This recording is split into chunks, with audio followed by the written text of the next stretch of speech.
Thank you all for joining us today.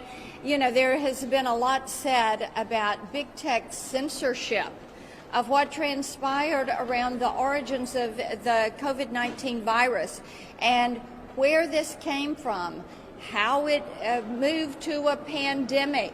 And then there's also questions about what the American people were told and the timeliness or lack thereof of what they were being told. We know that Facebook recently reversed their decision on taking down any kind of information that said it came from the lab in Wuhan, that Beijing should be held to account. YouTube had previously announced that it would censor any content that contradicted the Beijing-run and China-funded World Health Organization.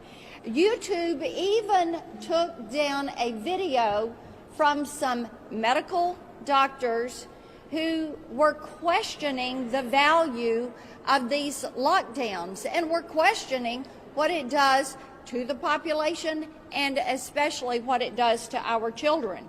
Twitter, they locked down the account of a virologist, a Chinese virologist, who was saying this is what they're doing, gain-of-function research, this is what they're doing in the Wuhan Institute of Virology, holding the Chinese Communist Party to account. I will tell you this, big tech has really stepped over, they have stepped over the line on this one. We all have suggestions of how we as a Senate should move forward and things that we should do to make certain this never happens to the American people. Senator Braun? Thank you. I'll tell you where we need to start. You had a unique thing happen, I think it was just last week, where by unanimous consent, that hardly ever happens on a critical issue unless you're maybe renaming a post office or something.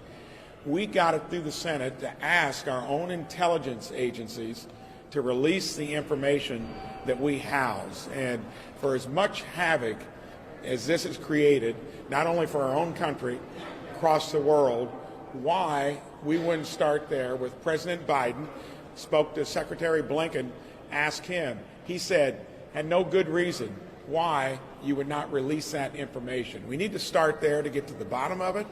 And when you talk about big tech being mum on the subject, basically, when you've got every U.S. senator that wants to at least start there, we need to have accountability. And I think it's for them to step up and lead the charge. They are the place that people look to, listen to, where are they at? And we need to start there. Let's hold our own intelligence agencies accountable, release that information, declassify it. Senator Marshall? Okay. Well, Senator Blackburn, thank you so much for giving us a chance to sit here and talk about the Wuhan lab leak and the cover-up thereof, you know, what we affectionately refer to it as Batgate.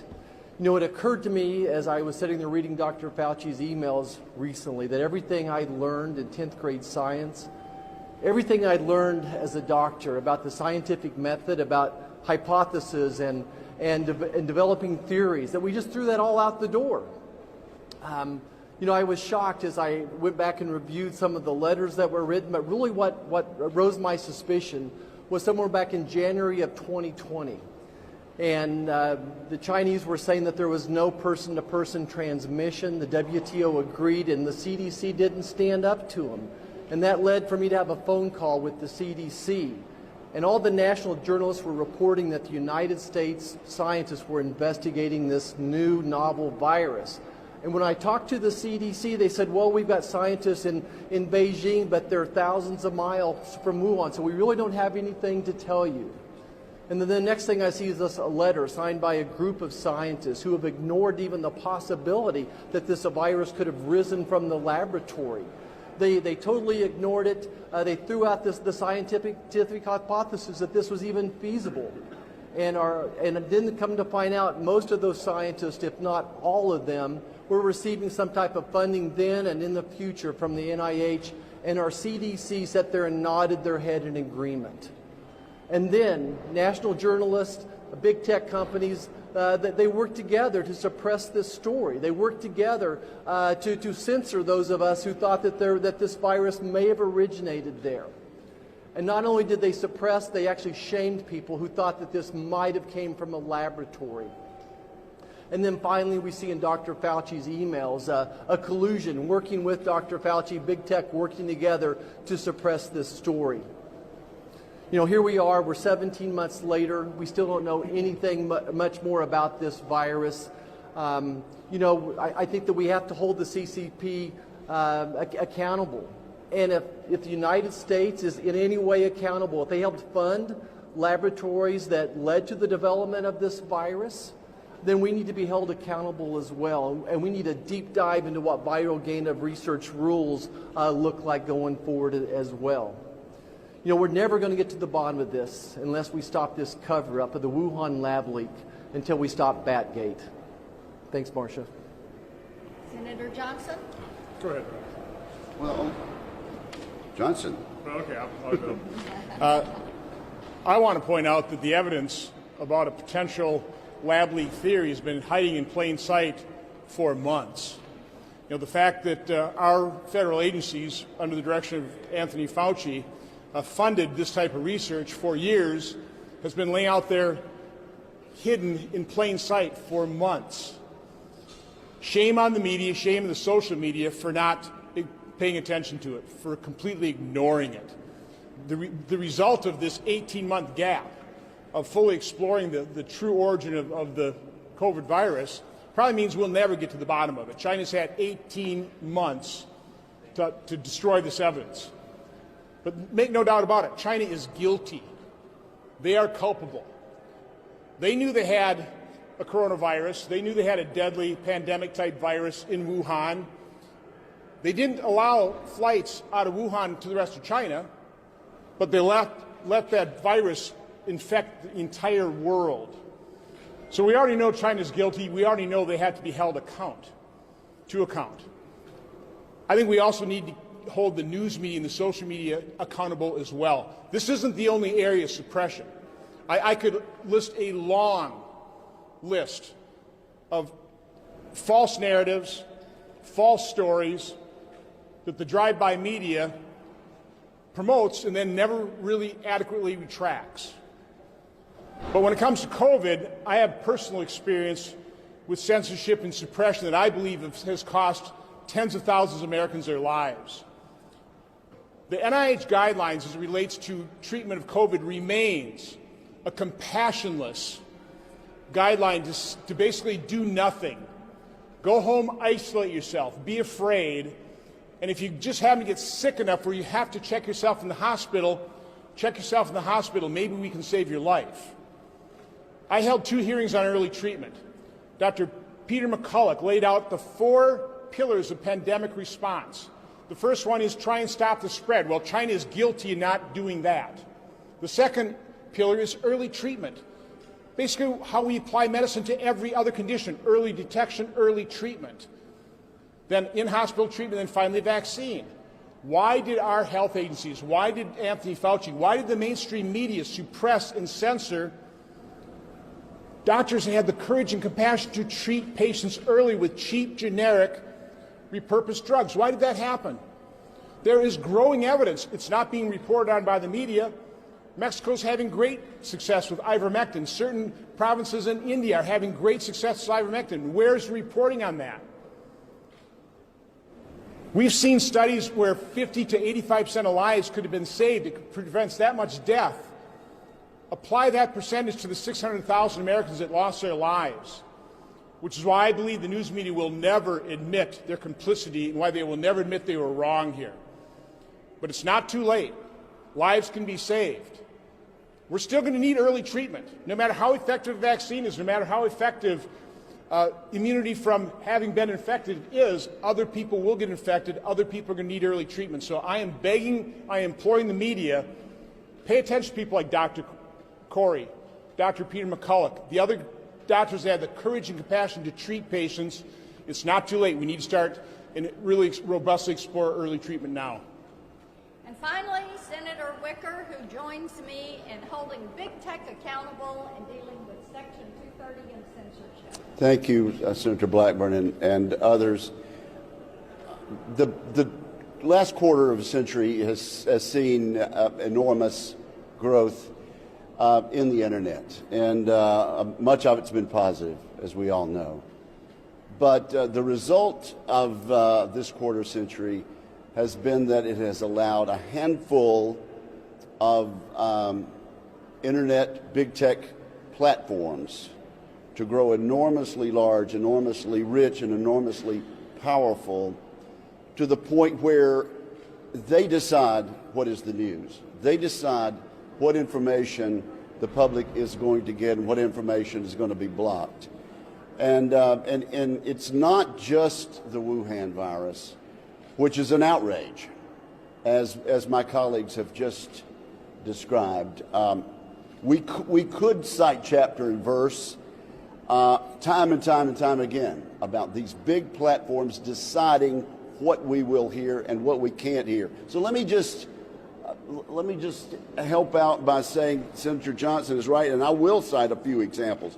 Google threatened to cut off several conservative websites, including The Federalist.